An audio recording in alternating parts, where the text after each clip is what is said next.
Salut à tous, salut à toutes, bienvenue dans N1, le podcast basket des équipes de The Playoff. On se retrouve en ce début de semaine pour un nouvel épisode et on ne va pas parler d'actualité, on ne va pas faire un débrief du All-Star Game.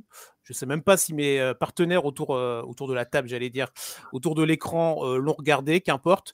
On va parler un petit peu d'histoire dans cet épisode, dans cette semaine un petit peu où il y a un break dans l'actu NBA, dans la saison régulière. Et on a une thématique qui risque de provoquer quelques étincelles. Alors pour ça, j'ai envoyé mes pyromanes préférés sur le terrain. On commence avec Yannick. Salut Yannick. Salut Chris, bonjour à toutes, bonjour à tous, bonsoir aussi si vous écoutez en soirée. Écoute, plateforme, prêt pour un épisode. Alors là, c'est même plus de la pyromanie là que tu nous as fait. T'es au-delà. Ouais, je pense que celui-là, on l'a prévu depuis un bon moment et on y est enfin. Alors, pour accompagner Yannick, évidemment, elle est là depuis quelques semaines. La semaine dernière, ils avaient été insupportables. J'ai très longuement réfléchi avant de les faire revenir, mais je leur donne une seconde chance. Et du coup, on retrouve Anna. Salut Anna. Hello, comment ça va? Bah ça va et toi? Ouais, tu t'es remis là de tes émotions de la semaine dernière, ouais. C'est bon, on est tranquille. Alors on peut recommencer, non, mais attends, juste une chose. Je pense qu'avec Anna, on était soft, on pourrait être bien pire. On verra. En tout cas, moi, j'ai réécouté l'émission et c'était tout aussi... Attention, parce que je suis prête à accepter le challenge. Bah, très bien. Alors, et on a un invité, évidemment, pour cet épisode-là. Cet invité reçoit Jacques Monclar dans ses vidéos. Il bavarde, il discute avec lui pendant 50 minutes et il nous fait quand même l'honneur d'être avec nous. C'est Tom. Salut Tom. Salut l'équipe, comment ça va? Mais c'est quoi ces présentations de fou là? En tout cas, ça me fait plaisir de vous rejoindre pour une vidéo, enfin un podcast qui va être bien sympa. Mon Chris, on a l'habitude de se faire des petits formats souvent. C'est la première fois que je fais un format avec Anna, donc je suis très content aussi. Et puis je retrouve mon hurluberlu préféré, celui qui a encore moins de cheveux que Michael Jordan malgré ses 62 ans. Mon petit Yannick, je vais me faire un régal de discuter avec toi pendant ce podcast. Alors, si tu commences avec les cheveux, je voudrais juste dire une chose. Pour l'instant, j'en ai plus que toi. Ils sont pas placés au même endroit, mais... Ouais. Moi, ils sont courts. Donc, Chris, tu pourras te permettre de faire une capture d'écran et de montrer aux gens, s'il te plaît. C'est ça, un screen pour montrer. Bon, alors... Quelle thématique on a décidé d'aborder cette semaine? C'est vrai qu'on s'est dit, bon, pas d'actualité NBA, pas de saison régulière, là, petit break, donc on va essayer de trouver une thématique plutôt sympa. Et c'est toi, Tom, qui m'avait envoyé ça il y a quelques semaines de ça, même fin 2024, je crois.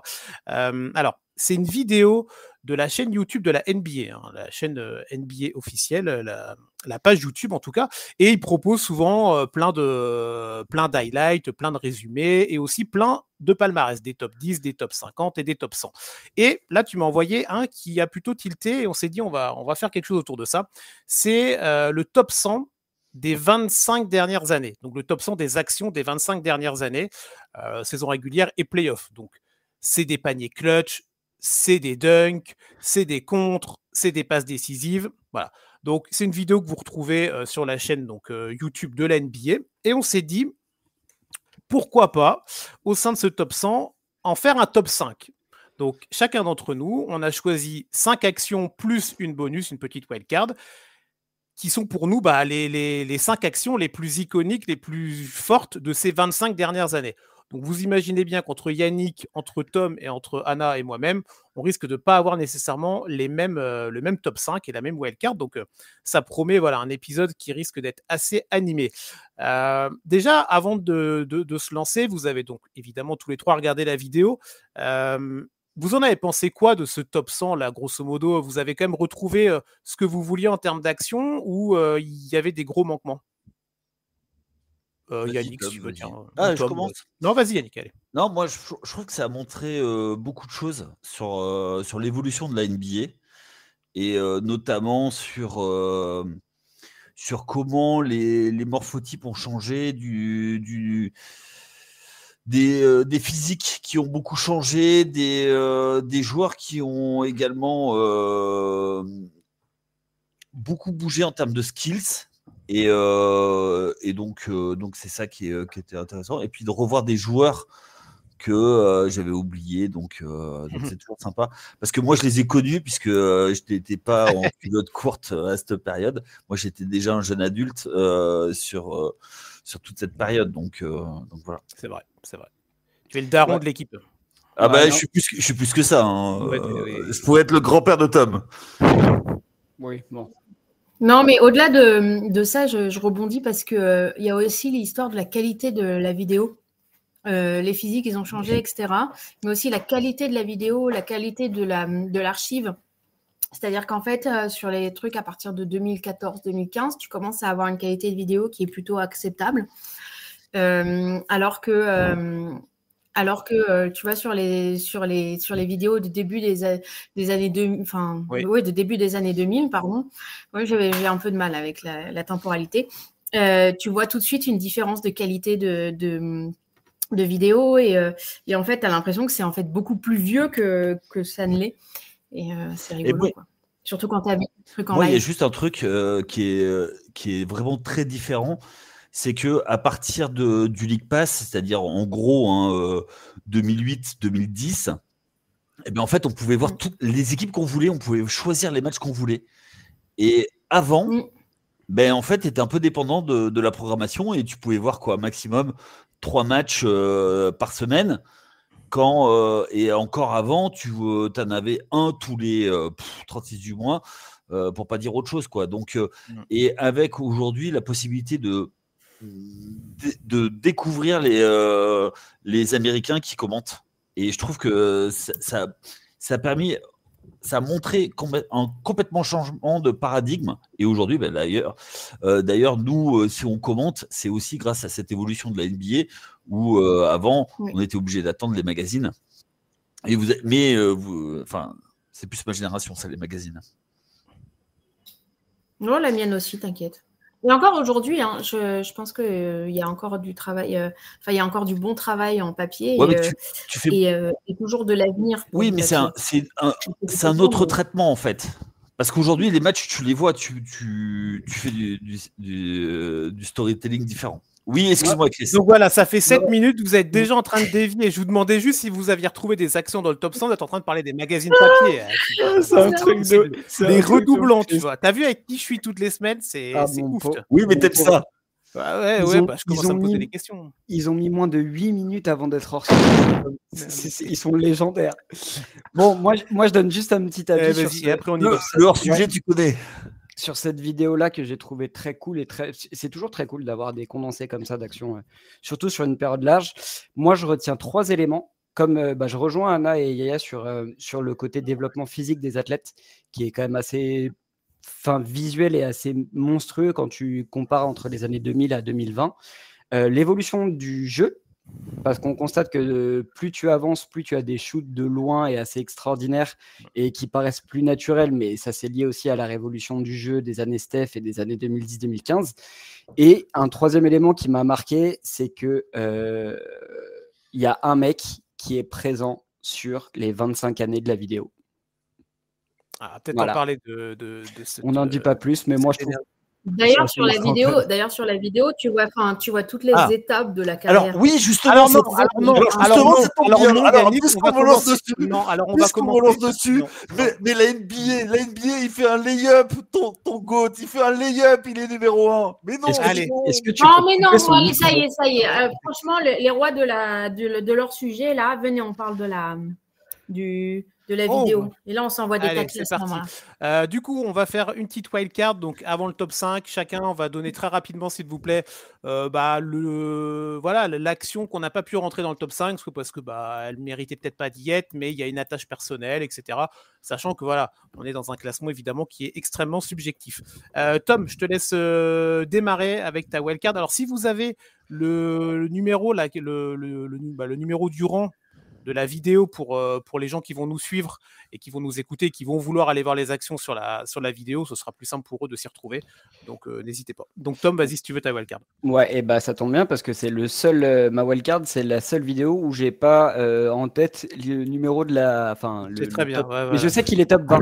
Et en fait, je le mets en wildcard parce que pour moi, en fait, la NBA a triché, mais en même temps, je trouve ça assez intéressant de le mettre. C'est les 81 points de Kobe contre Toronto.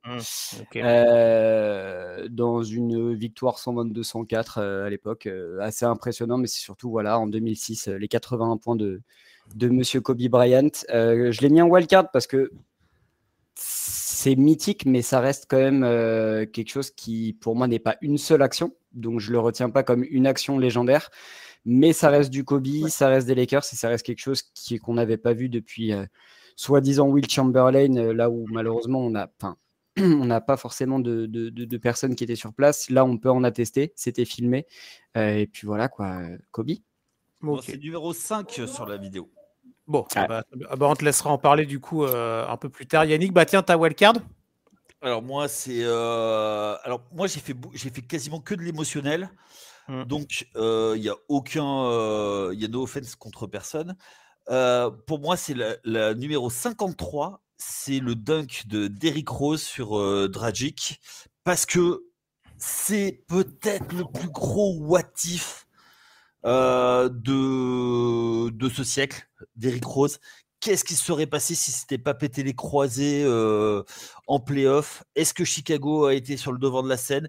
Et c'est vraiment le changement d'une ère avec Derrick Rose où tout le monde a essayé du coup de s'armer avec des combos ultra athlétiques pour défendre très très fort, et c'était plus des vrais meneurs classiques.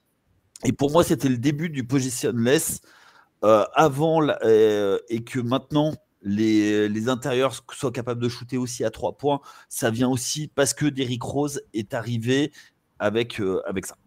Ok. Personne là dans son top 5? Non, mais c'est cool de parler de D-Rose quand même. C'est vrai. Anna, ta petite wildcard, là, ton invité que tu n'as pas pu faire rentrer à table? Il y en a plein. Il y en a, tu vois, j'ai une liste. Il y a 12 trucs. Je vais partir sur un... Vous allez vous foutre de ma gueule, mais c'est pas grave. Je vais partir sur la 89. C'est un spin de Tatum pour un buzzer beater. Elle va nous faire un top 5. J'étais obligée. Je suis obligée. Non, mais c'était ça ou le Real Allen shot. Ou quoi en wildcard, le Real Allen shot? Oh là. Ouais, mais non, mais vous allez comprendre un peu pourquoi le concept derrière. Donc, tu as pris quoi? Tu as pris Tatum en playoff, là contre les Nets. Contre les Nets de KD, tout ça, là je sais plus. Je sais juste qu'il a fait un spin. Et genre, mais vraiment un truc sur le buzzer pour une victoire des Celtics, ça me suffit. Je m'en fous de savoir contre qui c'est. Très bien, c'est parfait. Il fallait qu'il y ait du Boston tout de suite. Alors, pour moi, moi j'ai pris une action qui n'est pas nécessairement clutch, mais fait partie des actions qui, ça reste dans la mémoire. C'est classé très haut dans leur palmarès. C'est classé à la 8e place. C'est le dunk énorme de DeAndre Jordan sur le pauvre Brandon Knight. Alors, j'ai pas pu la mettre parce que c'est dans c'est dans un match normal, il n'y a pas de truc derrière. Mais je comprends, si certains l'ont mis dans le top 5, et je crois comprendre que oui. Mais voilà. Je crois que le meilleur derrière, c'est la petite moue, en effet, qui fait. La petite, j'ai fait un truc dirty, je le sais, voilà. Donc, et cette vidéo-là, elle a tourné, on la voit encore. Et, j'ai kiffé. C'est devenu un mème. Hein. Un t-shirt. C'est devenu tout. Un poster. Je crois que c'est une des actions d'ailleurs qui est symbolique des Clippers d'une époque. De cette époque-là. Non, ce qui aurait été symbolique, c'est une élimination. Les éliminations, c'est ça. Non, mais c'est clair que DeAndre Jordan, il continue à jouer au basket, toujours. Hein. Bon, alors, il continue, il essaye, mais. Ok, mais du coup. Il est champion, hein. C'est vrai. Il a sa bague. On reparlera peut-être de cette action un peu plus tard. On va attaquer le top 5 et Yannick, du coup, comme ça, on va pouvoir balayer ça. Toi, tu avais la wildcard de Tom et tu avais du coup les 81 points. Ah non, c'est pas ça. Ah, moi, ils étaient 5e dans le truc. Non, c'est. Tu disais le numéro en fait, pardon. Okay.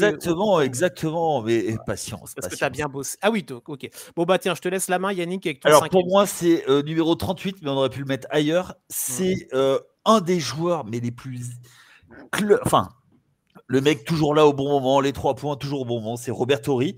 Et c'est ces buzzer beaters, mais je te jure. Alors, honnêtement, ça, c'est celui de 2005.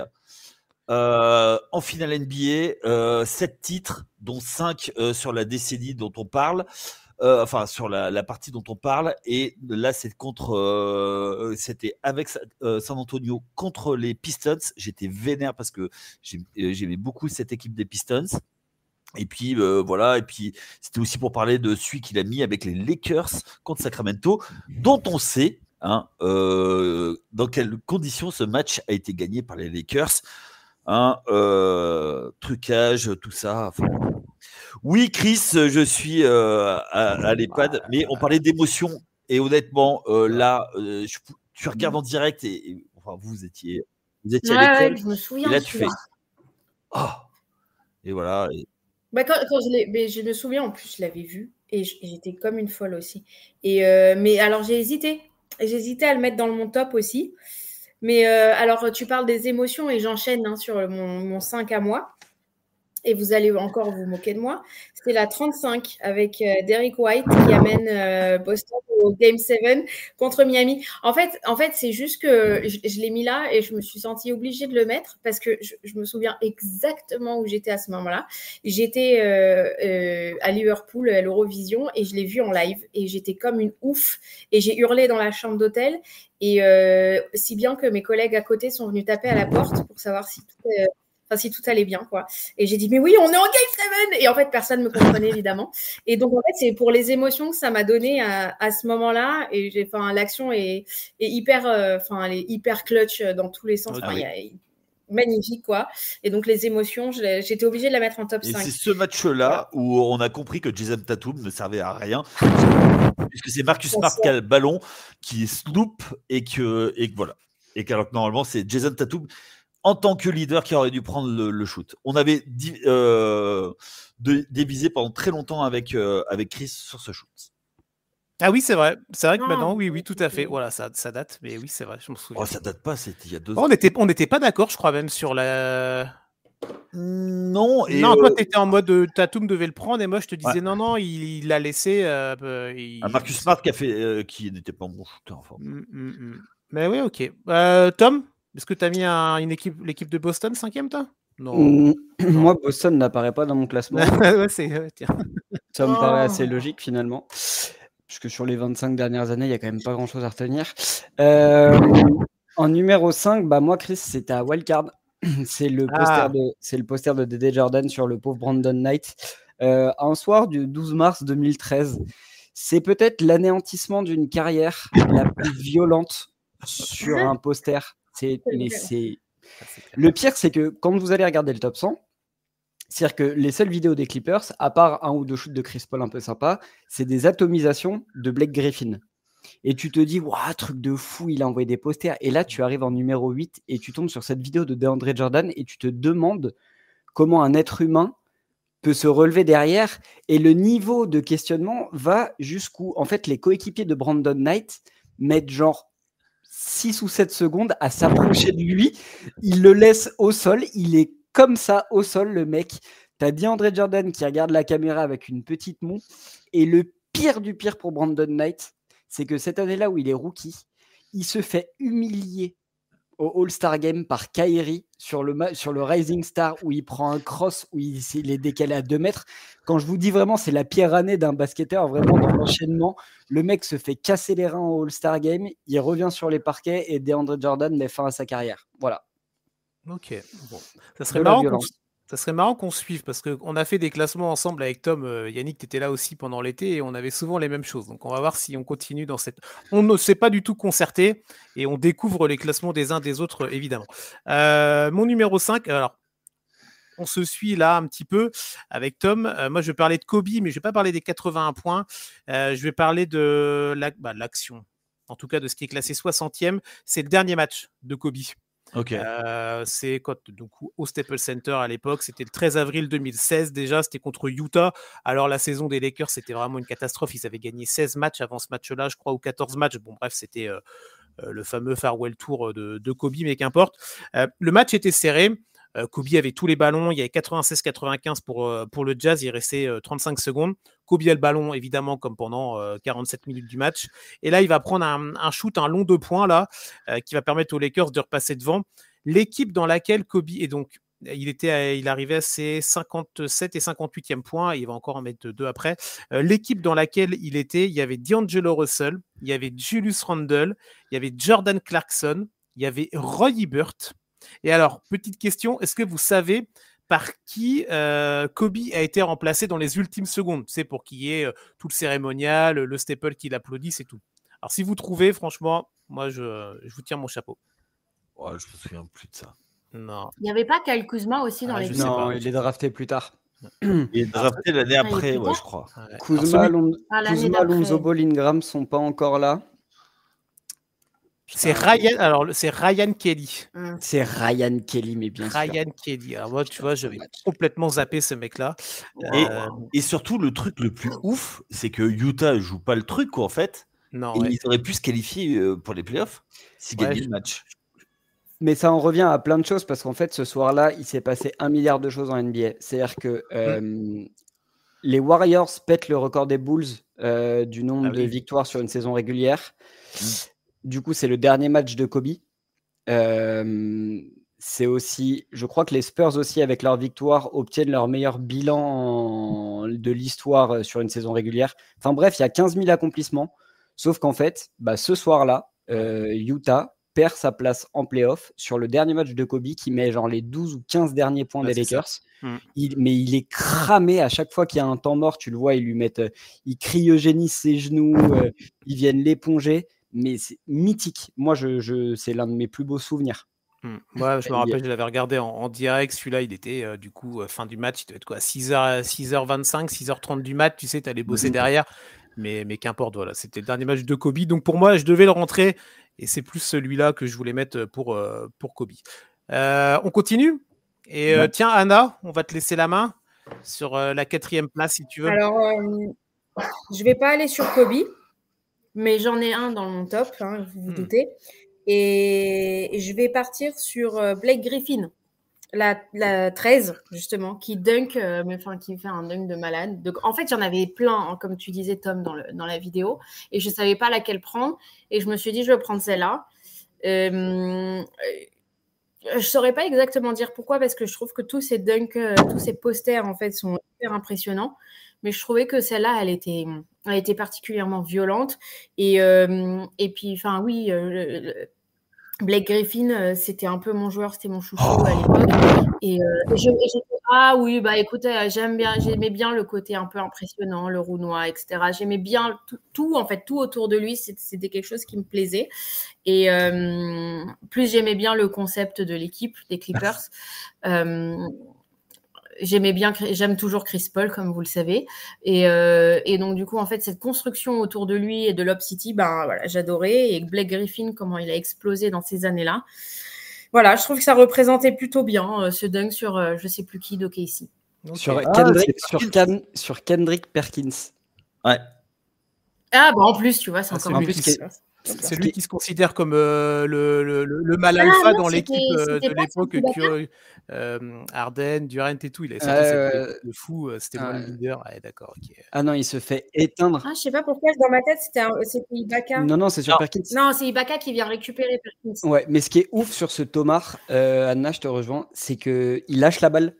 Ouais. Il lâche la balle en fait. C'est-à-dire qu'il passe au-dessus, il écrase la tronche de Kendrick Perkins avec son avant-bras. Et il balance la balle dans l'arceau. Oui. Et derrière, tu as DeAndre Jordan qui vient, tu sais, au lieu de le check sympa, qui vient lui envoyer une espèce de. Je pense qu'il lui a décollé la cage thoracique. Et après, il le ceinture. Mais non, mais ouais, il est d'une violence inouïe, ce Thomas aussi. Ah non, il est violent. D'ailleurs, c'est pour ça qu'il est classé aussi haut. Et en fait, tu vois, bon, bref, tu peux pas en fait défendre sur ce genre de truc. Et alors là, putain, ça c'est. Là aussi, tu vois, on parlait de l'humiliation de DeAndre Jordan. Je pense que là, on y est aussi. Ce qui est pas plus mal sur Kendrick Perkins. Il y a du Clippers pour l'instant dans le classement. C'est quand même assez étonnant. Il y a deux actions des Clippers. Et comme on disait tout à l'heure. Les Clippers, c'est pas l'équipe qui a fait le plus de choses dans les 25 dernières années. On fait du buzz avec le Lob City. Ouais, c'est vrai, c'est vrai. Et c'est avec l'arrivée de Griffin que Ouais, mais les highlights. Oui, les highlights, oui. Non, mais il n'y a pas de jugement dans mon truc, hein, t'inquiète. Mais en tout cas, ça aurait pu être le dunk de Darius Miles dans les années 2000. Celui de Darius Miles où tu sais, il y a une longue passe, c'est Lamar Odom qui la remet en l'air et Darius Miles se fait un windmill de ouf. Enfin, bref. Ok. Bon, tiens, ton quatrième, Yannick. Moi, c'est Kobe, les 81 points. Ah, bon, bah, ça se retrouve avec Tom un petit peu. C'est bien. Ouais. Et puis, c'est tout le décorum autour. Le mec, il était dans la zone. Et puis, moi, j'ai toujours en tête la pub après avec Jalen Rose qui retrouve Kobe Bryant au restaurant. Et puis, Kobe, il commande je voudrais un vodka martini. Combien d'olives? 81. Non, je rigole juste mais il a compris. Donc voilà, c'était ça. C'était, je crois que c'est une perf comme ça. C'est tellement Kobe-esque. Et je pouvais pas ne pas mettre de Kobe parce que c'est honnêtement, c'est le plus grand joueur depuis les années 2000. Donc ah non, mais attends, on peut, voilà. Tu nous as pas sorti c'est une dinguerie, mais t'en as sorti. Attends. Il nous a pas sorti une dinguerie. C'est le plus grand joueur depuis les années 2000. Mais t'as coupé ta télé en 2003, toi. Alors, moi, j'ai juste un truc. Kobe, combien de fois il a été deuxième option de son équipe? 0. Ah oui, bah t'as raison. Ouais. Demande à Shaq s'il n'est pas deuxième option de son équipe sur le premier tripit des Lakers. Va. Sans Kobe, il gagne pas. Non mais d'accord, sans Pippen, il gagne pas non plus. Ça veut rien dire tes phrases, Yannick. Ça n'a jamais voulu rien dire. Mais à un moment donné, mais non, mais s'il te plaît. Allez, vas-y, parle pas de Scotty. C'est non. T'aimes bien les fraudes. Il a combien de titres sans Scottie Pippen, Jordan? Mais bien sûr. Allez, on passe à mon numéro 4, Chris. Combien il en a? Alors attends, sans Dwayne Wade, ton GOAT, il en a combien? Est-ce que j'ai parlé de LeBron James? Mais oui, mais on sait, on a déjà fait les débats. Est-ce qu'il sera abordé dans ce classement? Il y a des chances. Il y a des chances qu'il soit abordé un petit peu plus haut. Bon, très bien. Tom, du coup, oui, ton quatrième, vas-y. Moi, je sais que mon quatrième, en plus, il va bien te faire plaisir. Parce que c'est un joueur qu'on a en commun tous les deux et qui est. C'est monsieur Russell Westbrook. C'est monsieur Russell Westbrook qui a un buzzer beater contre Denver. J'ai le même, j'ai le quatrième, c'est le même. Quatrième vas-y, on va en parler tous les deux. C'est la saison 2016-2017. Et monsieur Russell Westbrook, sur le dernier match de la saison régulière, valide son triple-double de moyenne. 31,6 points, 10,7 rebonds, 10,4 passes de moyenne sur une saison. Ce qui n'avait pas été fait depuis un certain Oscar Robertson. Dans les années 60. Voilà. 10 ou 60, 70. Ouais, 70. Mais voilà, non, mais tu as résumé le truc. C'est-à-dire qu'un meneur de jeu te tape une saison, et puis c'était que sa première, parce que derrière, il y en a eu d'autres, te tape une saison en triple-double de moyenne. Il finit MVP, malgré que OKC ne termine même pas top 4 de l'Ouest, mais il sort voilà, avec ce shoot, ils sont 6e. C'est ça. Mais il termine... Enfin, cette saison, c'est simple. Si vous voulez savoir qui est Russell Westbrook, vous regardez des highlights de la saison 2016-2017 et vous allez comprendre cette espèce d'ovni, de truc paranormal pour un meneur de jeu. Alors oui, il y a du stat pad pour certains, si vous voulez. Il y a des fois, il est allé chercher des rebonds ou des coéquipiers lui laissaient. Mais mettez ça de côté et rendez-vous compte que ce mec, tu vois, on parlait de révolution du jeu, bah ça a été une forme de révolution de jeu en fait, Russell Westbrook au poste de meneur, parce que c'est des choses qu'on n'avait jamais vues, en tout cas pas à ce niveau-là. Et ce shoot contre Denver sur une remise en jeu de Steven Adams, ce qui n'a jamais été sa force en plus, le shoot à 3 points, Russ, qui t'envoie à un shoot, t'as l'impression qu'il prend même pas vraiment la balle dans les mains, il balance ça et derrière t'as tous ses coéquipiers qui célèbrent. Magnifique, franchement c'était magnifique. Et pour le coup, cette année-là, il était vraiment pas bien entouré, Russ, à OKC, donc ça fait plaisir de pouvoir parler un peu de Russell Westbrook, quoi. Alors attends, moi je vais quand même enchaîner sur ce que tu dis sur ce match-là, parce que donc tu l'as dit, saison triple-double, donc il termine quand même le match en 50 points, 16 rebonds et 10 passes. Il l'a fait 3 fois dans la saison. C'est le seul gars dans l'histoire qui a fait des triples-doubles en 50, 10-10. Donc, tu l'as dit, saison MVP. Alors, pour l'anecdote, avec ce buzzer beater et cette victoire du Thunder, il élimine Denver des playoffs. C'est ça. En jouant à Denver. Oui, c'était sur le parquet de Denver. Donc, il y a vraiment, en termes de clim, il a posé la clim, peut-être pas la clim du siècle, mais quelque chose de très, très, très sérieux. Et non, moi, je te rejoins. C'est vraiment marrant qu'on ait celui-là en numéro 4. Je pensais pas que quelqu'un l'avait mis dedans, mais ça fait plaisir. Et je peux rajouter Oui, non, mais juste, c'est du Russell Westbrook dans le texte. On aime, on n'aime pas, mais c'est un mec historique. C'est peut-être un mec qui n'aura pas de bague dans sa carrière, hein, même si là, il est dans une belle équipe à Denver. Mais pour moi, ouais, ça reste un mec incroyable et qui m'a fait kiffer le basket, et un des seuls mecs où je me suis levé de mon siège, tu sais, quand tu regardes les matchs, parce qu'il fait des trucs de malade, en fait. Donc voilà, pour moi, c'est mon 4e aussi. Bizarrement, c'est pas le Russ West que j'ai envie de garder. Ah ouais, toi tu veux garder lequel? Celui qui a jamais rien lâché tout au long de sa carrière. Et en fait, c'est plus après qu'il a été encore plus qui m'a fait aimer, en fait, tu vois. Ok. Le joueur. Là, à cette époque-là, ok, c'était un monstre physique. Et après, ce qu'il est devenu, comment il s'est réinventé, comment il se réinvente encore à Denver, putain, waouh, il force le respect, en fait. Il m'a forcé le respect parce que c'est à la base, normalement, c'est pas un meneur, hein, c'est un deuxième arrière. Hein. Ok. Donc voilà. Non, mais le gars, chapeau pour la carrière. Anna, on t'a vu, tu étais plutôt d'accord avec nous sur l'avis sur Westbrook. Il est dans ton top 5 ou tu rejoins sur... Non, en fait, quand je vois mon truc, je me rends compte que finalement, je suis pas à l'ancienne, mais j'ai quand même des trucs un peu plus vieux que ça. Après, c'est le principe, hein, il y a 25 années balayées aussi. Donc, En fait, c'est ça. C'est-à-dire que j'ai essayé de faire dans la variété du top. En fait, il y en a trop. J'ai une liste, il y a 3 km de liste. Alors, à un moment, je fais le choix là maintenant, en live. Très bien. Bon. Voilà. On va te laisser la main et on va rentrer sur notre podium. Alors, on balaye, hein, parce que c'est vrai qu'on on est pris par le temps aussi, mais voilà, on veut aborder tout ça. Donc, ton numéro 3, tiens, Anna, dans ce palmarès. Numéro 3, ça va vous étonner, je pense, mais il y a plusieurs vidéos. Enfin, il y a plusieurs. Il y en a quelques-unes, il y en a eu au moins 2, de Allen Iverson qui crosse et qui marque derrière. La 17 ou la 72, je ne sais pas laquelle m'impressionne le cross. Ouais, je sais pas, je sais plus laquelle c'est, la 17 ou la 72, où en fait derrière ça finit par terre. Ouais, c'est sur Tyronn Lue. Sur Tyronn Lue, c'est la 17, je crois. Ah oui, alors c'est la 17, et ça finit par terre, et après, enfin, il y a toute la scénographie derrière. C'est pas sur le cross qui tombe, Tyronn Lue, hein. Non, c'est après. Et ouais. Mais ça finit quand même par terre. Enfin, tu vois, après, il lui marche un peu dessus. Enfin, tu vois, il y a tout le côté un peu.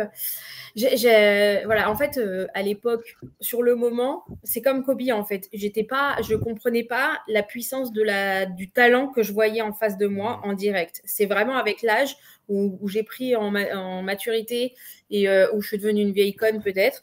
Et c'est maintenant, en fait, que je me rends compte que, tu vois, il y a des trucs il y a des trucs comme ça, et ça, quand je l'ai revu dans le top, je fais vas-y, c'est bon, je le mets, vas-y, c'est dans mon podium, c'est bon, allez, laissez-moi tranquille. Allen Iverson, c'est direct.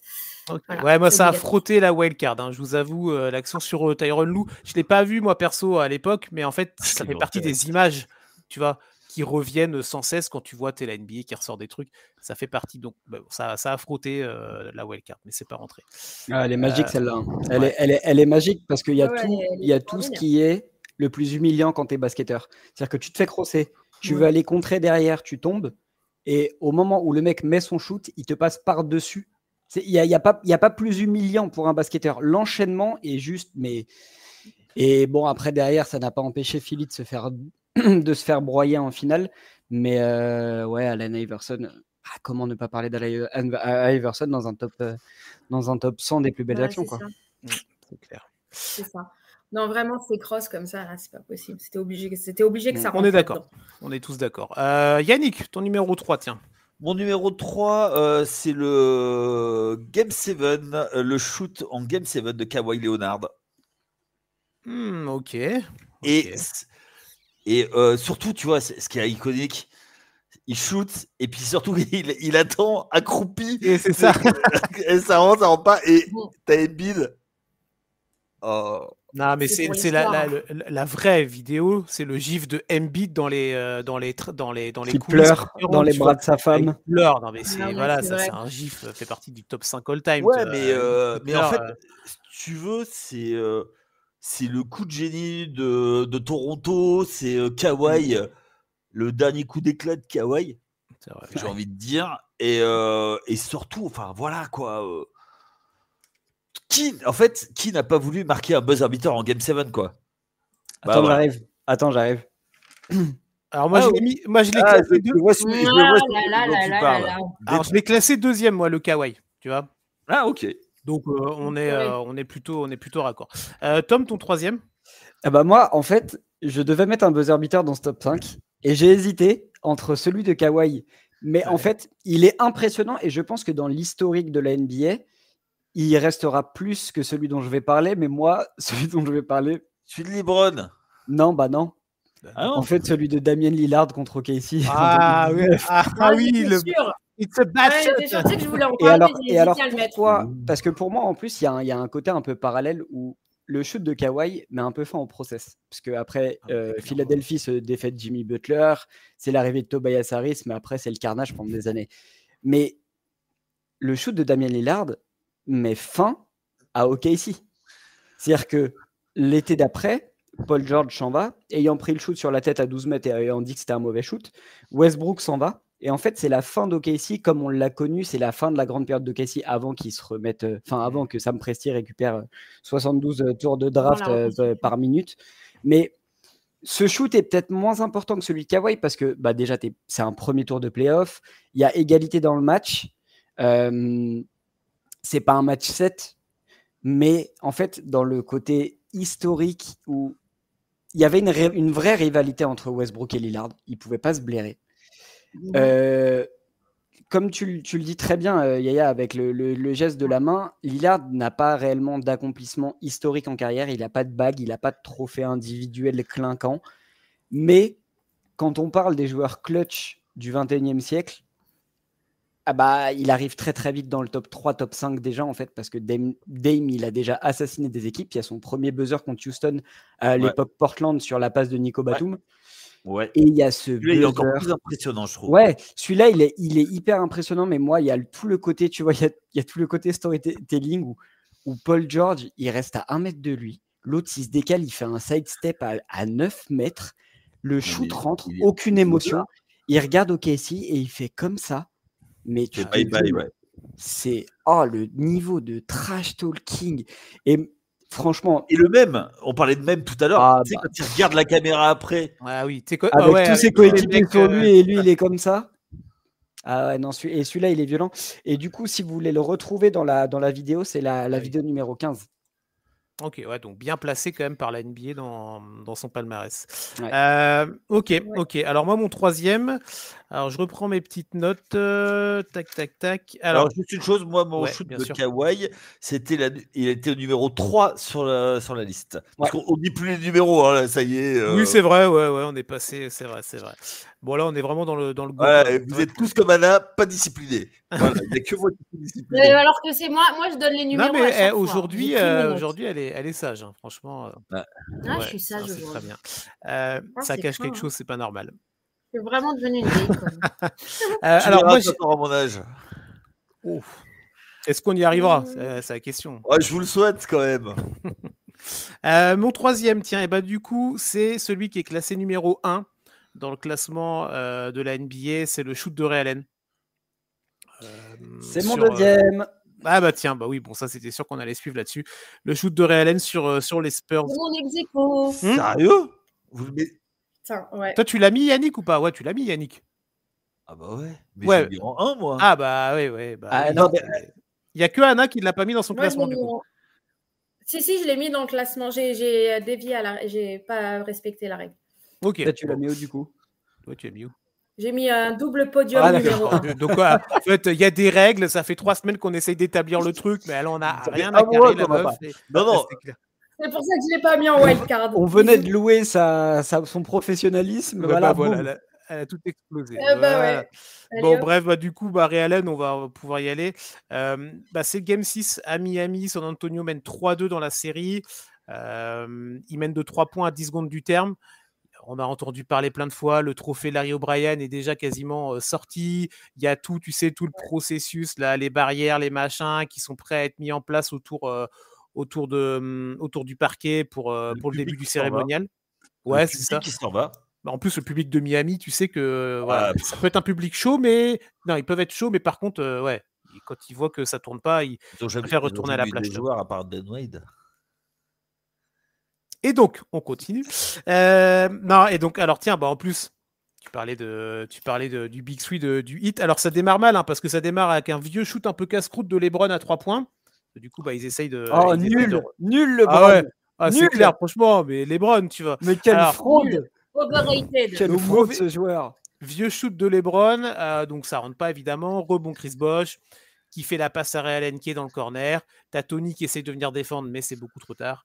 Et là, il t'envoie. Il est droit comme un i. Je sais pas ce que vous en pensez. On peut faire une petite déviation, mais est-ce que c'est pas un des plus beaux paniers de l'histoire en fait, tout simplement. Mais moi, si je dis- Contexte, fluidité, technique, pureté du mec, voilà, tu vois. Ouais, est-ce qu'il y en a un plus beau? Ouais. C'est la question. Dans c'est la question. l'histoire. Ouais, dans Ouais, l'histoire. Parce que là, moi, je trouve que tu résumes très bien le truc, Chris, parce que tu parles de le contexte est fou. Donc, storytelling et tout.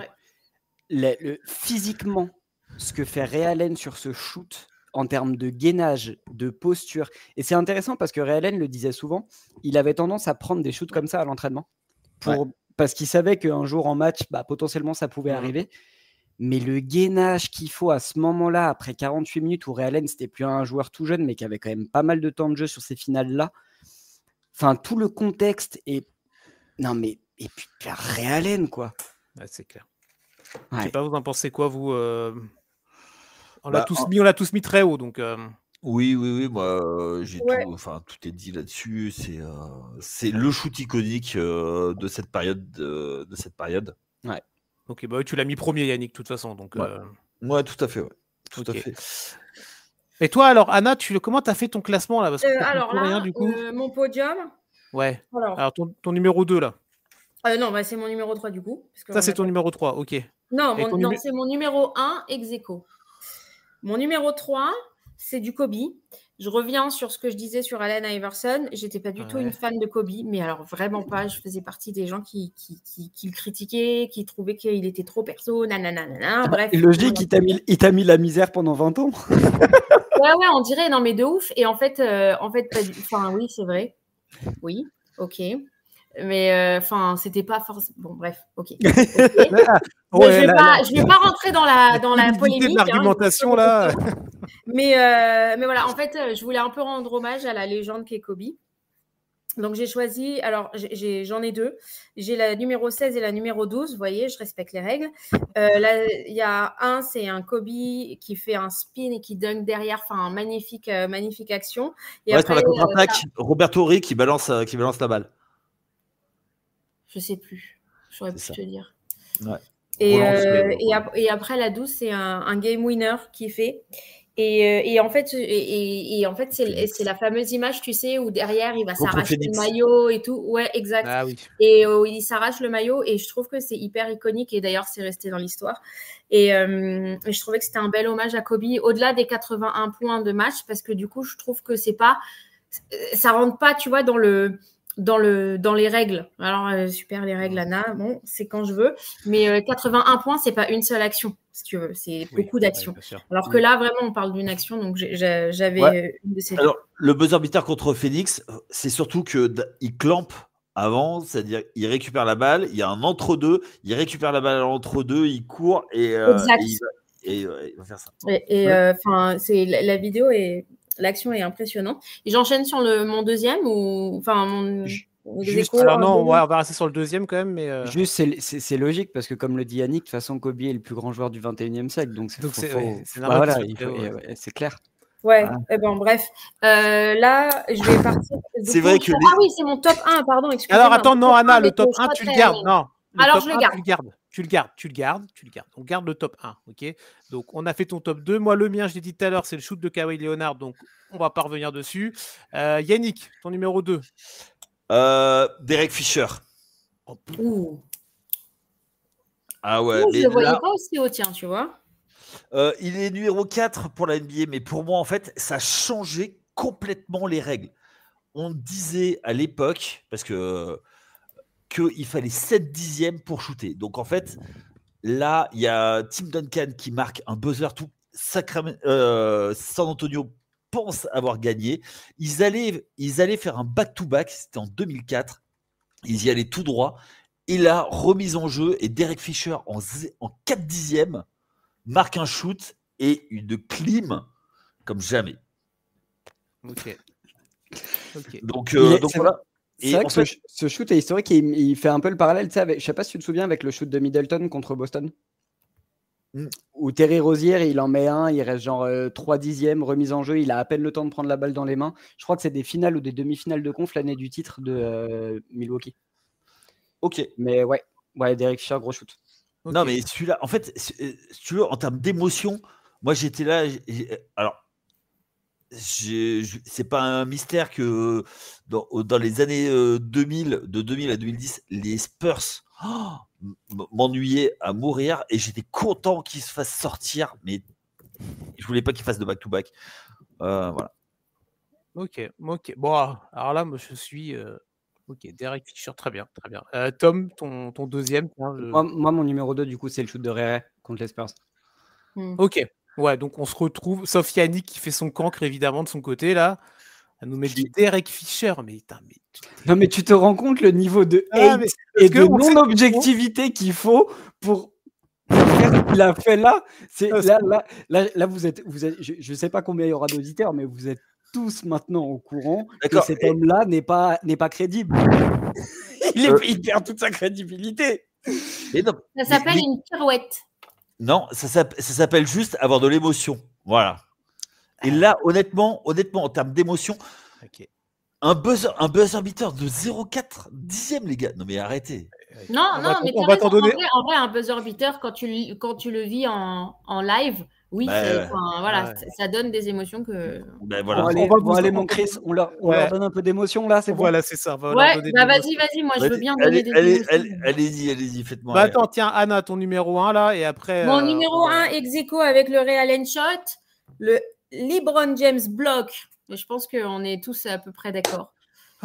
Et en fait, j'avais plein d'actions de LeBron James dans la tête. Et pour moi, il nous le montre d'ailleurs, Tom. Pour moi, cette action, elle est juste. Enfin, j'ai même pas de mots en fait. Genre, quand je l'ai vu, j'ai hurlé pareil. Tu vois, et donc cette émotion-là.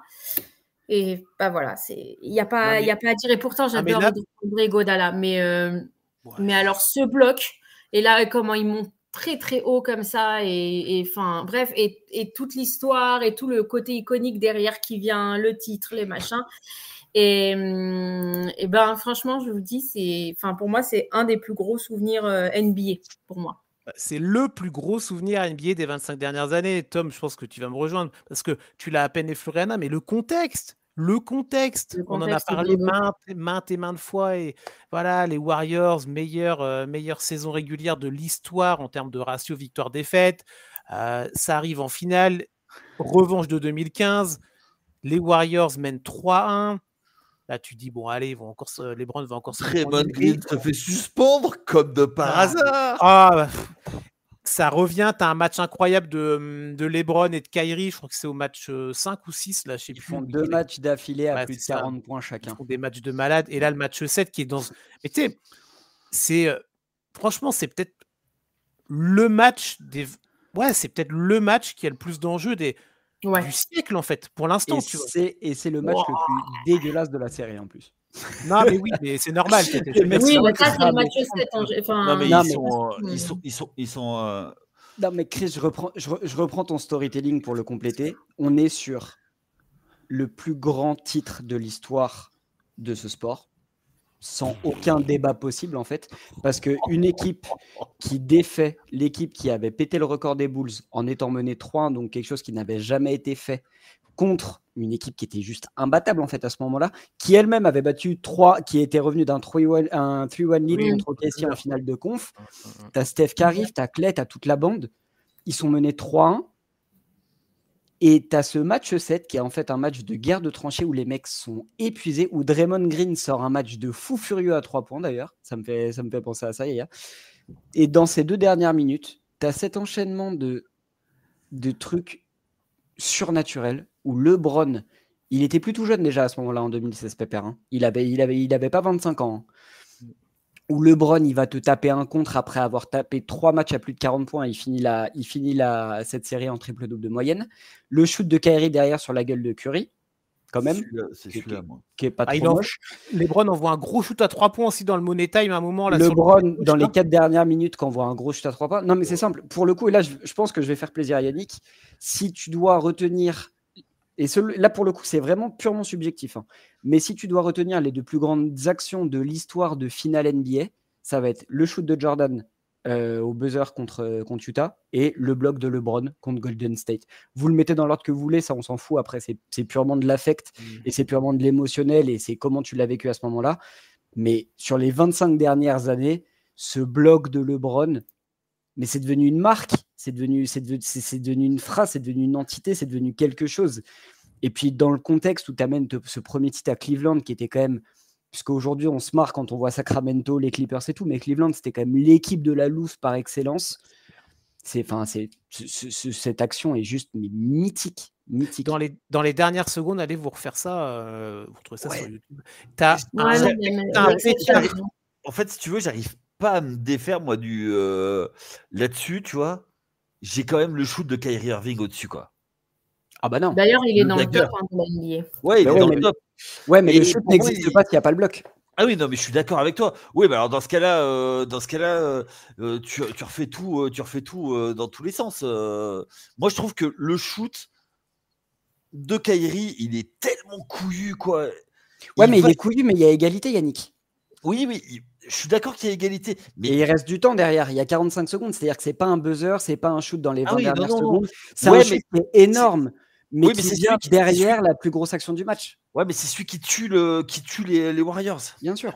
Je vois, je sais pas, je pense que c'est la combinaison des deux, mais en termes. Ouais, moi je pense que le bloc les tue mentalement. Et à l'époque. Ouais, mais.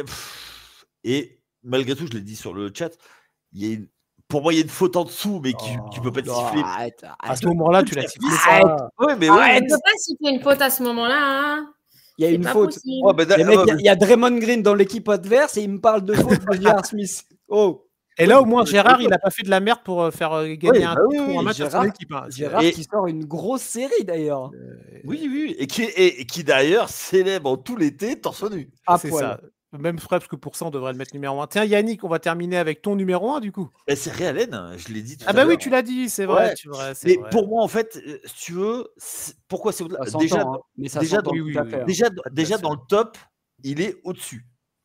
Et après, le classement de la NBA, c'est pareil, c'est subjectif, c'est tout comme nous, tu vois. Ah bah oui, on peut en parler des tops. LeBron, il va faire un double pas. Pendant toutes les années 2010, il allait au double pas, il était numéro 1 du top 10 mais tous les jours. Yannick, tu te rends compte qu'on vient de faire un top 5 des 25 dernières années et que ton manque d'objectivité te permet de mettre LeBron James en dehors de ce top 5. Ça n'a ni queue ni tête ce que tu fais.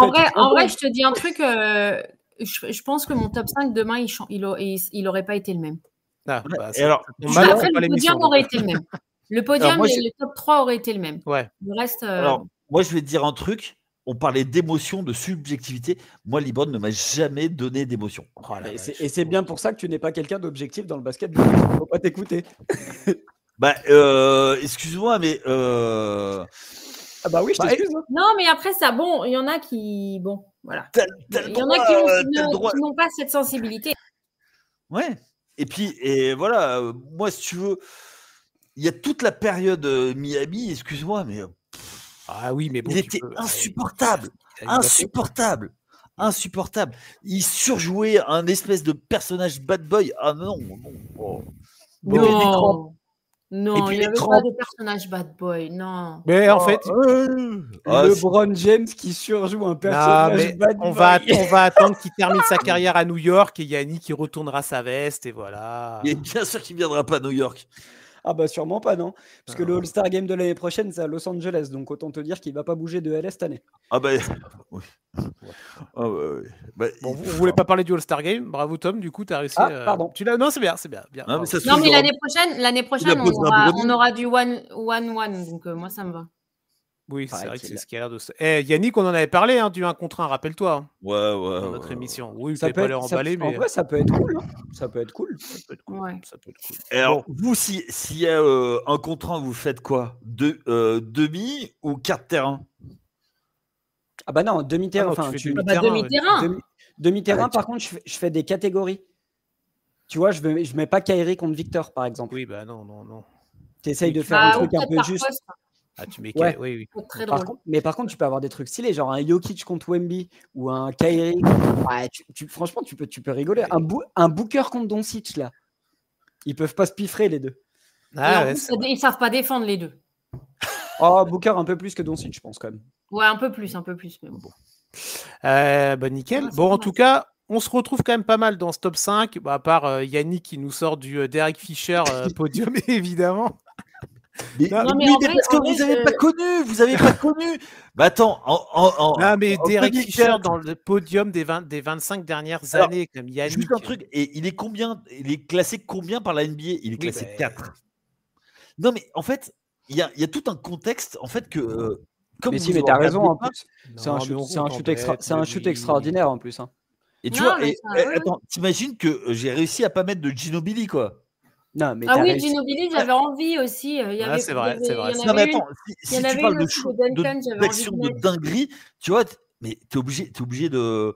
Pour moi, en fait, quelle est l'action iconique? Alors oui, je suis d'accord, il y a le bloc de LeBron, mais si tu regardes dans mon top, il n'y a aucune action défensive. Moi, c'est que des actions offensives Ok. que j'ai voulu mettre en avant. Mais ça s'entend. C'est Hein. logique. Et après, alors, quel est le truc de LeBron qui m'a fait lever? Ok, il y a peut-être le dunk au Boston, au Sur TD Jason Garden. Terry. Ouais. Et le shoot qui sort les Pistons et qui depuis sont hantés et ne sont plus jamais revenus en playoff. Bon, et puis le shoot qui lui permet de devenir le meilleur scoreur. Oui, de on l'a l'histoire. même pas rentré, tu vois. Ah ce oui, genre on l'a de- même Il y a pas même- mis. il y a même pas le On shoot. a tellement parlé le shoot en lui-même. Bon, bah, enfin, c'est un shoot. Il est pas ouf, mais oui. Il y a même pas, on n'a même pas parlé Ouais, du mais- shoot de Stephen Curry qui devient le meilleur marqueur à 3 points de l'histoire non plus. À New York. C'était à New York en plus. Ouais, Son shoot voilà, aussi mais- contre OKC. ouais, le Ouais, shoot. ça me Celui-là, il était, ouais, franchement. Et je l'ai le, pas eu dans- le cross face à Chris Paul aussi il était sale. On n'a même pas parlé mais de tu James vois- Harden et son petit Ah, le step step back, back, où il j'y ai mélote sur les pensé. fesses, Alors, là. j'aime pas James Harden. Ouais, celui de James Harden, il est beau, putain. Il y avait un Oui, mais Kevin il a Durant. marqué à chaque fois. Faut dire ce qu'il est, il fait 4 pas. Oui, Non, mais en c'était plus- une époque, tu vois. En plus, sur cette action-là, il fait pas marcher. C'est ça Pour le une pire. fois. C'est- Pour une c'est- fois. c'est c'est vraiment l'action la plus humiliante qu'on ait vue Ah, et il c'est fait pas clair. marcher. Avec le Et en petit plus, chimie c'est là quoi des épaules. je crois là, que et- je me souvenais pas à quel point il prenait autant son temps avant de shooter. Et Ah, c'est il le ça, en fait. regarde. Il Il le regarde et tu sais, il a tenté, genre il Ouais, a mais fait limite, tu vois, Terrible. oh là là, Terrible. il y a pas, et tu vois, on parle de bad mais boy ça- et de machin et de Ouais, Et trucs. vous savez, c'est qui le gars ou pas? Vous avez le J'ai nom? oublié. Parce que moi, C'est j'ai Lu- galéré. c'est Luc Mbamute Non, c'est Wesley Johnson. des Clippers. Ouais. Ah T'es oui, je sûr vais aller vérifier. Qui Ah, après- Si, Ah, je c'est crois. Wes Johnson. Je crois que c'est ça, ouais. Mais attends, t'imagines, t'aurais fait ça il y a quelques années, les gars, c'était Putain, baston et t'aurais général foutu et le feu. personne sortait, quoi. Bah oui. Ah non. Bon, en tout cas, il y a plein d'actions là qu'on aurait pu citer. Il y avait pas mal de Reggie Miller aussi. Moi, je veux le citer parce que sur du Ouais. shoot clutch, on est pas mal. C'est vrai. Oui, mais Il y c'était avait- c'était les années 90, les shoot clutch. À partir de 2000, tu vois, il y a plutôt son lay-up où il se fait contrer par Ouais. Prince. Carrément.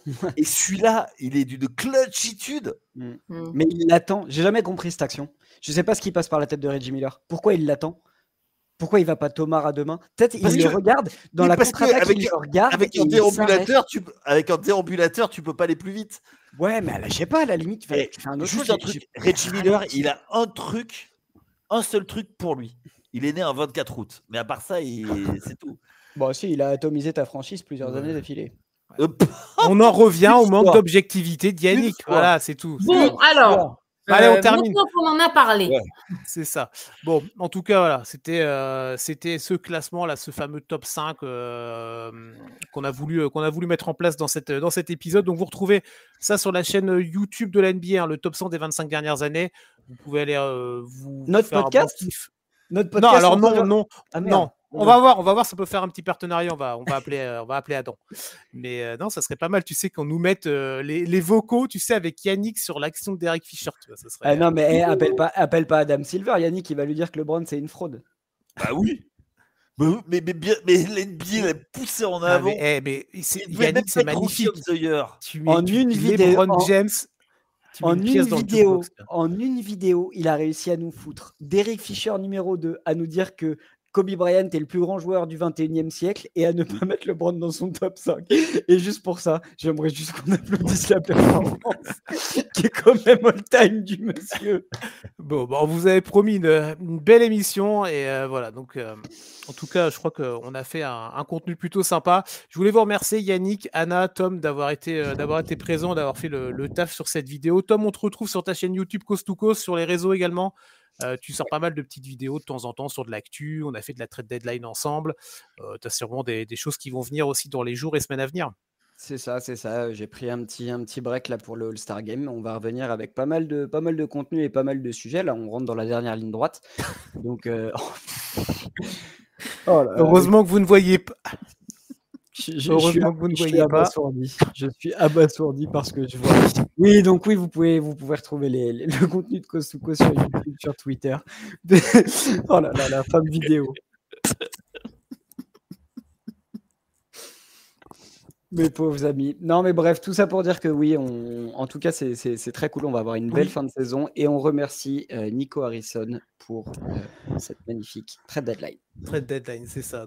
N'hésitez pas à aller sur la chaîne YouTube de Tom Coast to Coast là et sur les réseaux Twitter en particulier, peut-être sur Insta aussi, Tom.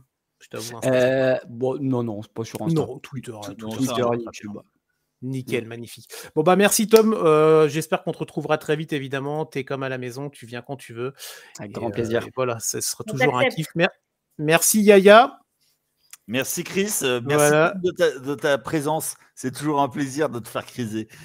Voilà, vous avez été gentil, mais en même temps on était pris par le temps, donc voilà, c'était plutôt cool. Merci Anna aussi d'avoir été des nôtres et d'avoir casser les règles, hein, comme d'hab, évidemment. Il en faut toujours. Il en faut toujours. Voilà, c'est notre cancre à nous. Mais voilà, gros kiff, gros plaisir d'avoir été avec vous. Bonne semaine de break basket, évidemment. La NBA, ça revient vite. Et nous, on se retrouve donc la semaine prochaine avec. On fera le petit retour sur la draft avec les prospects et avec Jules. Il est de retour pour le dernier podcast du mois de février, donc on pourra aborder ça avec lui et on se retrouvera avec toute l'équipe, avec Yannick, avec Anna très certainement pour le conseil de classe début du mois de mars déjà. Allez, merci à vous, très bonne journée, très bonne soirée et à plus tard. Salut. Ciao. Ciao.